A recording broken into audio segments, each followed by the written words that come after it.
भौतिक ज्ञान में मैं हूं राजेंद्र विश्वास आपका स्वागत करता हूं। रोटेशनल डायनामिक्स के इस वीडियो लेक्चर में आज हम देखने वाले हैं theorem of parallel axis and theorem of perpendicular axis. तो चलिए स्टार्ट करते हैं theorem of parallel axis and theorem of perpendicular axis. First देखेंगे थ्योरम ऑफ पैरेलल एक्सिस। अब देखिए जो मोमेंट ऑफ इनर्शिया हमने देखा, वहाँ पे हमने क्या देखा, किसी एक बॉडी का सिर्फ एक ही एक्सिस ऑफ रोटेशन है और उस एक्सिस ऑफ रोटेशन से हमने मोमेंट ऑफ इनर्शिया उस बॉडी का निकाला। लेकिन अभी जो बात है, अभी क्या होगा, एक बॉडी कंसीडर कर लीजिए आप, समझिए एक बॉडी है। अब इस बॉडी में दो एक्सिस ऑफ रोटेशन होगा, एक्सिस ऑफ रोटेशन होगा जो दो होगा, ठीक है। अब इन दोनों जो एक्सिस ऑफ रोटेशन को आप देखोगे ये एक दूसरे के पैरेलल होंगे, ओके। अब पैरेलल होने के बाद इनमें कौन सी रिलेशन होगा, या आप किसी एक के थ्रू, एक के मोमेंट ऑफ इनर्शिया के थ्रू दूसरे के मोमेंट ऑफ इनर्शिया कैसे निकाल सकते हैं, ये रिलेशन ही मतलब क्या है, थ्योरम ऑफ पैरेलल एक्सिस है।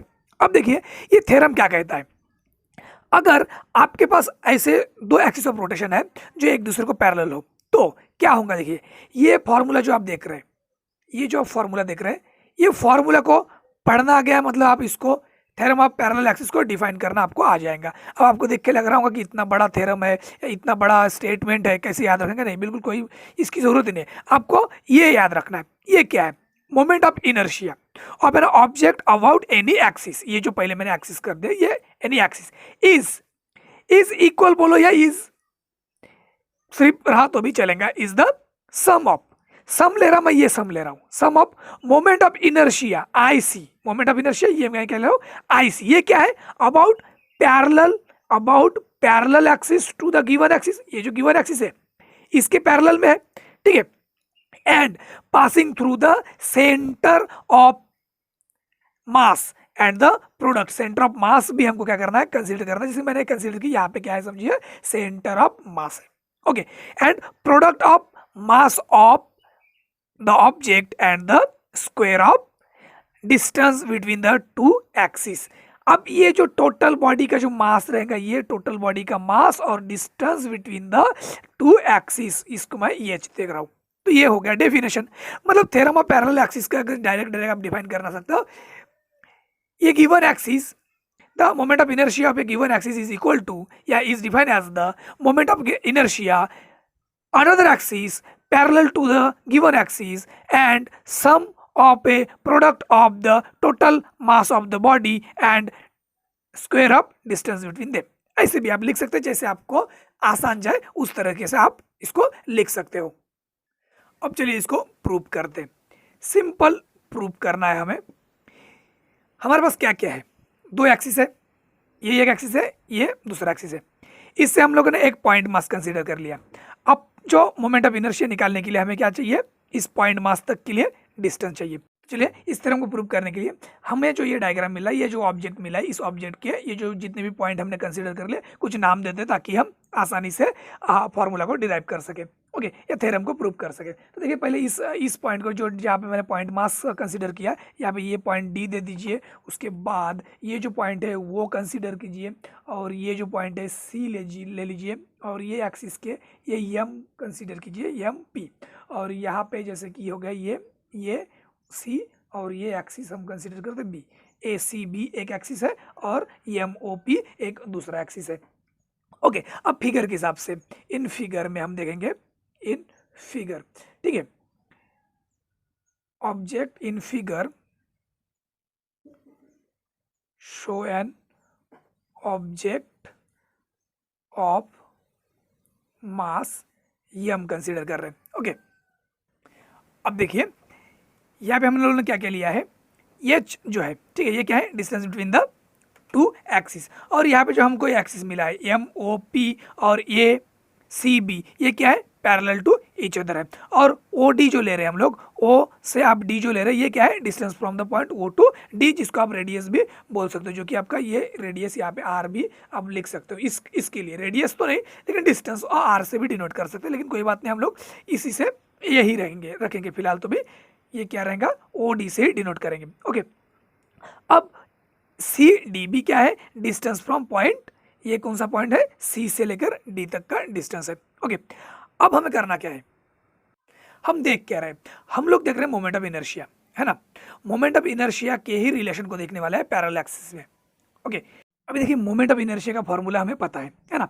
अगर मैं इस एक्सिस के लिए फर्स्ट एक्सिस MOP के लिए अगर मोमेंट ऑफ इनर्शिया की बात करूं तो मोमेंट ऑफ इनर्शिया क्या मिलेगा, I0 is equal to integration करेंगे, इंटीग्रेशन वाला फॉर्म लेंगे हम, इंटीग्रेशन इनटू क्या, इंटीग्रेशन से क्या मिलेगा आपको, ओ यहाँ पे जो डिस्टेंस है ना, पॉइंट मास जहाँ तक है उसका डिस्टेंस का स्क्वायर, मतलब यहाँ पे क्या है ओ डी का क्या मिलेगा अपने को स्क्वायर इनटू क्या मिलेगा DM, क्योंकि हम सिर्फ इसी पॉइंट मास के लिए निकाल रहे हैं, बाद में हम टोटल मास के लिए भी देखेंगे, लेकिन कैसा है हमें बस क्या करना है इस पॉइंट मास के लिए पहले लेना है।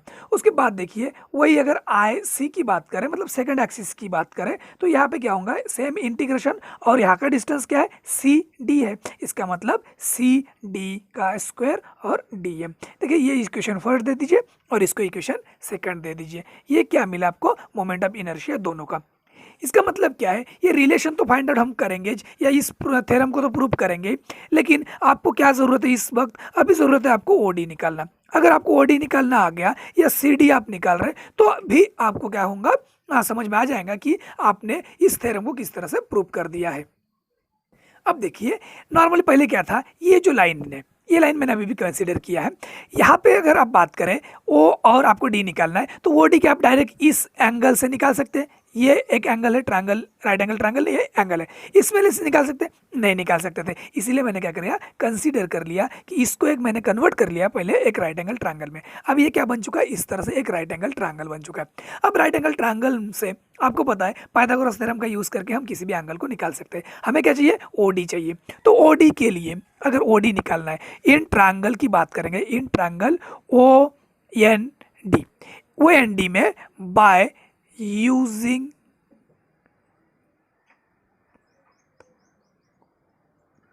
Pythagoras theorem. अभी अगर पाइथागोरस थ्योरम का हम लोग यूज किए तो पाइथागोरस थ्योरम के हिसाब से क्या हो जाएगा, देखिए OD square is equal to ON square plus ND square. Okay देखिए यही है बस। अब इसको अगर सिंप्लीफाई करना आ गया आपको तो बस पूरा का पूरा थ्योरम आपको आ जाएगा। जैसे कि देखिए OD square is equal to ये मिला ON, लेकिन यह क्या है ON इज इक्वल टू क्या है ON, देखिए ON को आप ऐसे भी लिख सकते हैं OC प्लस CN लिख सकते हैं। अब ये इसका क्या है स्क्वायर है, इसका मतलब ये भी क्या हो जाएगा स्क्वायर हो जाएगा, इसलिए देयरफॉर आप OD स्क्वायर इसको ऐसे भी लिख सकते हैं OC plus CN square plus ND square लिख सकते हैं बिल्कुल। अब देखिए ये जो OC प्लस CN स्क्वायर है इसमें आपको क्या करना है, A प्लस B का जो होल स्क्वायर है उसका फॉर्मूला यूज करना है। अब वो फॉर्मूला आपको पता ही होगा, तो देखिए OD square is equal to क्या हो जाएगा OC square plus 2OC into CN plus CN square plus ND square.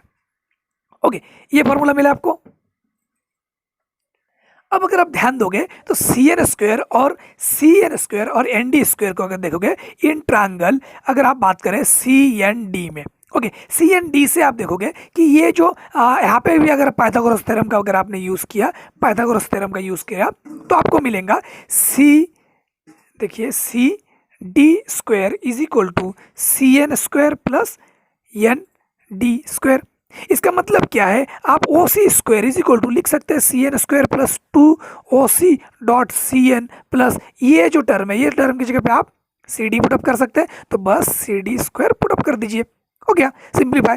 अब देखिए हमें और सिंप्लीफाई यहाँ पे करना नहीं आएगा, लेकिन हम और एक कर सकते हैं, जैसे कि OC का जो वैल्यू है OC इज इक्वल टू क्या है OC इज इक्वल टू ये है, तो ये वैल्यू हम यहाँ पे पुटअप कर लेते हैं ताकि थोड़ा सा और आसान जाए हमें आगे सिंप्लीफाई करने के लिए। तो OC square is equal to sorry OD है यहाँ पे, ये OD ओके OD देख रहे थे हम लोग है ना, OD निकाल रहे थे, OD square is equal to क्या हो जाएगा यहाँ पे OC कहाँ जहाँ जहाँ है वहाँ पे H पुटअप कर दीजिए, तो OC square plus 2H dot CN plus CD square. Okay इसको इक्वेशन थर्ड दे दीजिए। अब इसको और सिंपलीफाई हम नहीं कर सकते, अब सिंपल है, हमें OD मिल चुका है।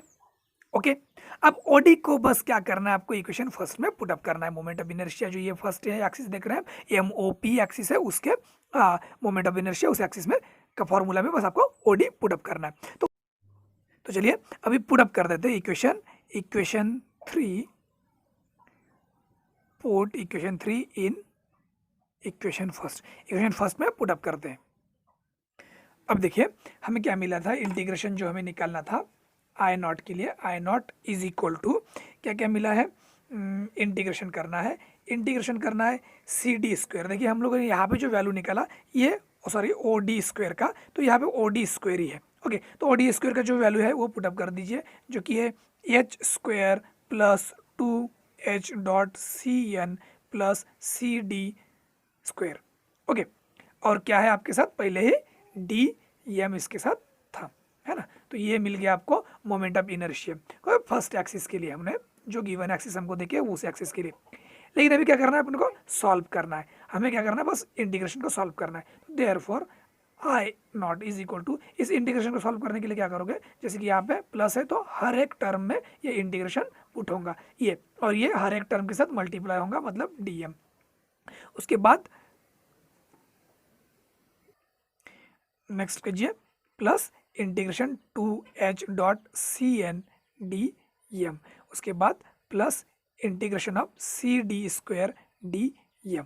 अब देख लीजिए आप किस किस टर्म का इंटीग्रेशन यहाँ से निकाल सकते हैं। जैसे कि एच क्या है, एच जो हमने देखा था, देखिए यहाँ पे अगर आप डायग्राम देखोगे तो इस डायग्राम में जो एच है, एच क्या है, कांस्टेंट है। इसका मतलब क्या है, इन दोनों के बीच में का जो दूरी है वो कांस्टेंट है, फिक्स करके। इसीलिए जो भी कांस्टेंट टर्म होता है, कांस्टेंट टर्म का हम क्या करते हैं, इंटीग्रेशन के बाहर कांस्टेंट को लेके जाते हैं। इसका मतलब क्या है, एच स्क्वायर ये बाहर हो जाएगा, इंटीग्रेशन ऑफ डीएम रह जाएगा आपका, प्लस अभी इस टर्म का इंटीग्रेशन क्या रहेगा वो आपका प्रॉब्लम है। जैसे ये थोड़ा निकालने के लिए आपको प्रॉब्लम जा सकता है, जैसे कि 2h, ये भी 2h तो बाहर जाएगा, integration of C N D M plus integration of, आप ये देख रहे हो, integration of C square C D square D M. अब अगर यहाँ पे देखोगे आप, integration of C D square D M, यही तो आपका आई सी है, मतलब ये moment of inertia I C का है ना। तो इसीलिए आप इसको कैसे क्या लिख सकते हो, इसको आप डायरेक्ट आई सी लिख सकते हो। क्यों, because integration of C D square D M is equal to क्या है, आई सी। अब आपको इसको और सॉल्व करना है, जैसे कि integration of DM, integration of DM क्या है, हमने पहले भी सॉल्व किया था। ये क्या है, एक पॉइंट मास है, तो इंटीग्रेशन जैसे करते हैं तो पूरा का पूरा बॉडी का मास निकल जाता है। इसलिए मैं पहले आपको बताया कि जब बाद में ये आपको समझ में आ जाएगा कि किस तरह से इंटीग्रेशन करने के बाद पूरा मास आ ही जाएगा बॉडी का। तो इसीलिए ये जो है इज इक्वल टू, ये क्या बन जाएगा, इंटीग्रेशन ऑफ डीएम मिलेगा आपको m, total mass of the object. और यहाँ पे अगर आप देखें, ये जो टर्म है सी एन टर्म है, ये कंसीडर किया गया है, सी एम टर्म जो ये है ये कंसीडर किया गया है। अब विथ रिस्पेक्ट टू डीएम के विथ रिस्पेक्ट टू में वो टर्म है ही नहीं, इसीलिए क्या हो जाएगा, ये जो टर्म है integration of C N D M is equal to क्या बन जाएगा, 0 बन जाएगा। इसीलिए देयरफॉर आप लिख सकते हो I naught is equal to, अब देखिए एच स्क्वायर पहले से है, ये integration of d M is equal to क्या मिला है आपको, एम मिला है। अब समेशन है ऑलरेडी, तो समेशन कर दीजिए, और ये क्या मिला है आपको, आई सी मिला है। देखिए हो गया प्रूफ, हो गया थ्योरम प्रूफ, है ना। इसी को आप कैसे लिख सकते हैं, I naught is equal to I C plus M H square, ऐसे भी इसको आप लिख सकते हो। ओके, देखिए सिंपल था। करना क्या था, स्टार्टिंग से अगर आप देखें, स्टार्टिंग से मैं अगर आपको बताऊं तो देखिए यहाँ पे करना क्या था, यहाँ पे सिंपल आपको जो मोमेंट ऑफ इनर्शिया का जो थ्योरम देखे, उस थ्योरम को प्रूव करने के लिए पहले आपको दोनों मोमेंट ऑफ इनर्शिया का जो फॉर्मूला आपको पहले से पता है, वही फॉर्मूला आपको पुटअप करना है, बस एक पॉइंट मास कंसीडर करके, ठीक है। उस पॉइंट मास कंसीडर करने के बाद यहाँ पे जो डिस्टेंस है ओ से लेकर, मतलब एक्सिस ऑफ रोटेशन जो आप देख रहे हैं, उस एक्सिस ऑफ रोटेशन से जो डिस्टेंस है पॉइंट मास का, उसका स्क्वायर करना होता है हमें। तो वही बस ओडी जैसे यहाँ पे लिया गया, उसी को बस निकालना है, सिंप्लीफाई करना है, जिसके लिए हम लोगों ने इस पूरे एंगल को ट्रायंगल में, एक राइट एंगल ट्रायंगल में पहले कन्वर्ट किया। उसके बाद हमने ओडी को निकाला, और ओडी को निकालने के बाद ओडी स्क्वायर का जो वैल्यू मिला है, हम पहले ही इसी आई नॉट मतलब एक्सिस ऑफ रोटेशन जो MOP है उसमें पुटअप कर दिए। तो बस आपको आगे ये फॉर्मूला पुटअप करने के बाद थ्योरम प्रूफ हो गया, ठीक है। चलिए अब नेक्स्ट थ्योरम समझते हैं। अब नेक्स्ट थ्योरम देखते हैं, थ्योरम ऑफ परपेंडिकुलर एक्सिस। अब थ्योरम ऑफ परपेंडिकुलर एक्सिस में क्या किया गया है, देखिए एक लैमिनर ऑब्जेक्ट को कंसीडर किया गया। अब लैमिनर ऑब्जेक्ट पहले आपको समझना पड़ेगा। जैसे देखिए ये एक ऑब्जेक्ट है, ठीक है, ये ऑब्जेक्ट है। अब इसमें देखिए ये 1 डायमेंशनल है, 2 डायमेंशनल है, और यहाँ पे अगर आप देखोगे तो ये 3 डायमेंशनल में। अब ये जो ऑब्जेक्ट है अगर फर्स्ट डायमेंशनल सेकंड डायमेंशनल के कंपैरिजन में जो थर्ड डायमेंशनल होगा ये नहीं के बराबर होगा। अब यही जो थर्ड डायमेंशनल है इस डायमेंशनल को हमको जेड एक्सिस पकड़ना है, कंसीडर करना है। अब थ्योरम क्या कहता है, अगर आपने इस तरह का एक लैमिनर ऑब्जेक्ट कंसीडर किया, या कोई भी लैमिनर ऑब्जेक्ट है जिसका कि ये 1 डायमेंशनल आप एक्स एक्सिस पकड़ रहे, ये दूसरा डायमेंशनल आप वाई एक्सिस पकड़ रहे, और ये समझिए तीसरा डायमेंशनल हो गया ये जेड एक्सिस पकड़ रहे। अब मोमेंट ऑफ इनर्शिया जो ये एक्सिस ऑफ, इस एक्सिस ऑफ रोटेशन के थ्रू अगर ये बॉडी घूम रहा है, या इस एक्सिस ऑफ रोटेशन के थ्रू घूम रहा है, या इस एक्सिस ऑफ रोटेशन के थ्रू अगर घूम रहा है, या इनके रिलेशन क्या होगा, वही रिलेशन मतलब आपका थ्योरम ऑफ परपेंडिकुलर एक्सिस। देखिए अब क्या है, परपेंडिकुलर क्यों कहा गया है, क्योंकि ये जो ऑब्जेक्ट है ये सभी एक दूसरे के परपेंडिकुलर है। क्योंकि आप अगर यहाँ पे देखोगे तो यहाँ पे भी 90 डिग्री का एंगल बनेगा, यहाँ पे भी 90 डिग्री का एंगल बनेगा, यहाँ पे भी 90 डिग्री का एंगल बनेगा, इसलिए इसको परपेंडिकुलर थ्योरम कहा गया है। अब ये परपेंडिकुलर थ्योरम है क्या, यहाँ पे अगर आपने देखा आई जेड मतलब moment of inertia in axis of rotation कौन सा, जेड एक्सिस में, जेड एक्सिस ऑफ रोटेशन में अगर आपने मोमेंट ऑफ इनर्शिया निकाला इज इक्वल क्या हो जाएगा, sum of other two axis of rotation. अब other two of axis of rotation कौन सा है, moment of axis of rotation, ठीक है। देखिए मतलब जेड एक्सिस ऑफ रोटेशन में moment of inertia is equal to क्या रहेगा, एक्स एक्सिस का रोटेशन का moment of inertia plus y axis का मोमेंट ऑफ इनर्शिया, बस हो गया, ये थ्योरम है। अब इस थ्योरम को याद रखना है आपको, इसको पढ़ना आ गया, डिफाइन करना भी आ जाएगा, और इसको अभी हमें प्रूव करना है। चलिए तो अब पहले तो मोमेंट ऑफ इनर्शिया हर एक एक्सिस के थ्रू का जो मोमेंट ऑफ इनर्शिया है उसको निकालते हैं, ठीक है। अब देखिए जेड की axis of moment of inertia निकालना है, वाई और एक्स और वाई का भी निकालना है। इसके लिए हमें पता है कि हमें क्या करना होता है, पहले एक पॉइंट मास कंसीडर करना होता है। तो चलिए एक पॉइंट मास कंसीडर कर लीजिए, इसलिए ये पॉइंट मास मैं डीएम कंसीडर कर रहा हूँ, यहाँ पे डीएम पॉइंट मास है। अब इसके लिए ये जो एक्सिस ऑफ रोटेशन है यहाँ से क्या होगा, ये देखिए जेड एक्सिस है, यहाँ पे समझिए आपने क्या किया, एक पॉइंट कंसीडर कर लिया, ये यहाँ पे कोई भी एक पॉइंट कंसीडर कर लिया। अब यहाँ पे जो एक्सिस ऑफ रोटेशन है, इस एक्सिस ऑफ रोटेशन से सेंटर से जो डिस्टेंस रहेगा, ये डिस्टेंस क्या रहेगा, यहाँ पे ये मैंने एक डिस्टेंस कंसीडर कर लिया, ये डिस्टेंस को मैंने आर कंसीडर किया, ओके। अब देखिए ये एक्सिस ऑफ रोटेशन, ओके।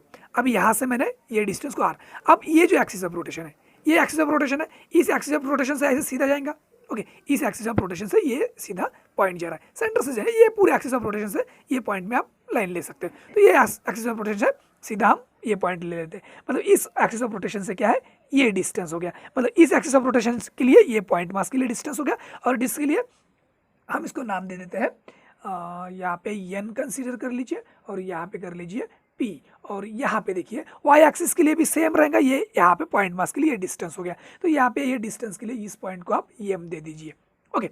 अब यहाँ पे देखिए ये जो सेंटर है, सेंटर को आप O दे दीजिए। अब हम करेंगे प्रूफ करेंगे, इस थ्योरम को हमें प्रूफ करना है, एकदम सिंपल प्रूफ है, 2-3 स्टेप में ही पूरा का पूरा प्रूफ आ जाएगा।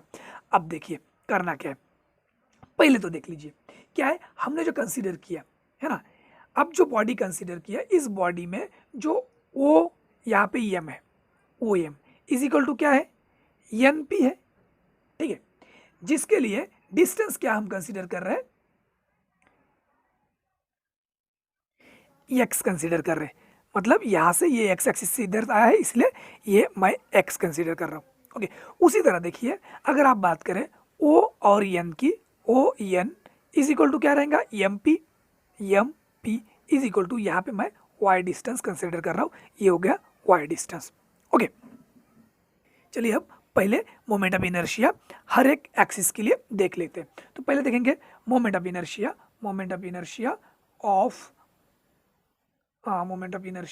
अबाउट देखेंगे अबाउट जेड एक्सिस। तो जेड एक्सिस के लिए मोमेंट ऑफ इनर्शिया क्या रहेगा, सिंपल देखिए आई जेड से मैं इसको डिनोट कर रहा हूँ, इज इक्वल टू क्या हो जाएगा, यहाँ पे जो डिस्टेंस है इस पॉइंट मास के लिए उसका स्क्वायर मतलब आर स्क्वायर, टोटल इंटीग्रेशन करना पड़ेगा हमें, integration r square into d M, okay. इसको इक्वेशन फर्स्ट दे दीजिए। उसके बाद देखिए second moment of inertia about y axis, y axis के लिए क्या रहेगा, same simple y is equal to I y is equal to, अब देखिए यहाँ पे जो डिस्टेंस हमने लिया है, अब वाई के लिए ये है, अब यहाँ से यहाँ तक का डिस्टेंस ये क्या है, y है, मतलब integration of Y square D M.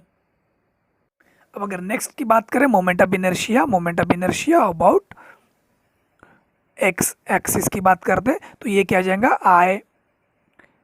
I X is equal to integration of x square D M. Okay, अब देखिए यहाँ पे हमें ढूंढना है इनका रिलेशन। अब रिलेशन ढूंढने के लिए देखिए यहाँ पे एक बन रहा है राइट एंगल ट्रायंगल, ये भी एक राइट एंगल ट्रायंगल बन रहा है। अगर आप right angle triangle in figure में देखें, in figure right angle triangle अगर की बात करें, ओ एम पी लीजिए या ओ एन पी लीजिए, कोई फर्क नहीं गिर रहा है, तो आप मैं ओ एन पी ले रहा हूँ। ओ एन पी की अगर बात करें तो बाय यूजिंग पाइथागोरस थ्योरम अगर की बात करें, बाय यूजिंग पाइथागोरस थ्योरम। अब पाइथागोरस थ्योरम लेने का कारण क्या है, क्योंकि देखो पाइथागोरस थ्योरम से ही हमें इन सभी का रिलेशन निकालना आ जाएगा। तो देखिए यहाँ पे ओ एन पी को अगर पाइथागोरस थ्योरम से हम इसको रिलेशन इसका देखें तो क्या हो जाएगा, ओ पी क्या है, O P square is equal to O N square plus N P square, ऐसा हो जाएगा। अब ओ पी क्या है, ओ पी मतलब आर है, तो r square is equal to क्या हो जाएगा, ओ एन जो है, ओ एन जो लिया गया है वो लिया गया है, यहाँ पे y है मतलब यहाँ पे भी y हो जाएगा, तो y square plus x square. Okay, अब देखिए अगर मैं मल्टीप्लाई कर रहा हूँ, ये इक्वेशन सेकंड दे दीजिए, मल्टीप्लाई कर रहा हूँ इस इक्वेशन को, ठीक है, मल्टीप्लाई इक्वेशन 2। तो अब देखिए जैसे हम क्या करते हैं, इक्वेशन 2 मल्टीप्लाई करते हैं डीएम से और उसको इंटीग्रेट करते हैं, तो क्या मिलेगा, अब हमको इंटीग्रेट करते थे और आर स्क्वायर डीएम से मल्टीप्लाई भी करना है, is equal to common change हम कर सकते हैं दोनों साइड में, इसीलिए हम ये कॉमन चेंज कर रहे हैं, ठीक है। तो इसीलिए इसके बाद क्या मिलेगा आपको, integration of Y square dm plus integration of x square dm. लेकिन अगर आप देखोगे तो यहाँ पे आपको स्टार्टिंग में हम लोगों ने जो मोमेंट ऑफ इनर्शिया निकाला था एक्स एक्सिस का, वाई एक्सिस का और जेड एक्सिस का, उसी में आपको देखने को मिलेगा कि ये जो आर स्क्वायर डी एम है वही तो आपका moment of inertia in from the Z axis है। मतलब इसके लिए आप ऐसा लिख सकते हो आई जेड, है ना, क्योंकि r square D M is equal to I z है। वैसे आप लिख सकते हो वाई का भी लिख सकते हो, मतलब आई वाई प्लस यहाँ पे भी आप आई लिख सकते हो आई एक्स। ओके, देखिए सिंपल था, हो गया प्रूफ। आपको करना क्या था, यही प्रूफ करना था, ये प्रूफ हो गया। मतलब इसको आप ऐसा कुछ नहीं कि आप ऐसा भी लिख सकते हो z is equal to I x plus I y. तो ये हो गया आपका थ्योरम ऑफ परपेंडिकुलर एक्सिस। यहाँ पे थ्री एक्सिस ऑफ रोटेशन है एक बॉडी से, एक ही बॉडी में, मतलब कैसा है, ये अगर बॉडी है तो इस बॉडी को देखिए आप क्या कर सकते हो, इस तरह भी रोटेट कर सकते हो, है ना, ये समझिए, ये इस तरह का एक रोटेशन हो गया। ओके, उसके बाद देखिए ये बॉडी इस तरह भी आप रोटेट कर सकते हैं, है ना, इस तरह भी आप इसको रोटेट कर सकते हैं। और देखिए अगर ये एक्सिस है, ठीक है, थर्ड एक्सिस की अगर बात करें तो थर्ड एक्सिस में भी क्या कर सकते हैं आप लोग, इस तरह से इसको रोटेट कर सकते हैं। तो यहाँ पे थ्योरम ऑफ परपेंडिकुलर एक्सिस का प्रूफ आपको मिलता है। आई होप आपको पूरा वीडियो लेक्चर समझ में आ गया होगा। फिर भी कोई क्वेश्चन हो या डाउट हो तो कमेंट बॉक्स में लिखना न भूलिए। वीडियो अच्छा लगे तो लाइक कीजिए, शेयर कीजिए और चैनल को सब्सक्राइब करना न भूलिए। Thank you for watching.